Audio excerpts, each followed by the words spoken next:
what is it that's different about how you communicated with your patients and how that helped grow your practice? Well, when I first recognised, really recognised that my obstacle in growth was to get the patients to want the treatment that I wanted to do, and I was very ambitious about that. I remember when at dental school, I was the first one to do a bridge and stuff like that. So I was very keen on doing that sort of work, and yet the patients wouldn't do it.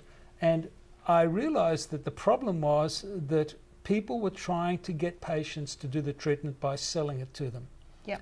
In other words, I saw courses were how to get your patients to say yes.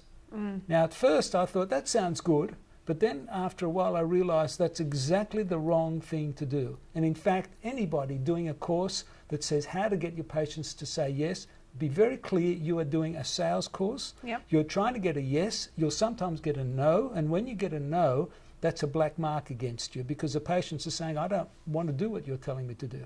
I can feel that you're selling me something, and now I'm resisting it.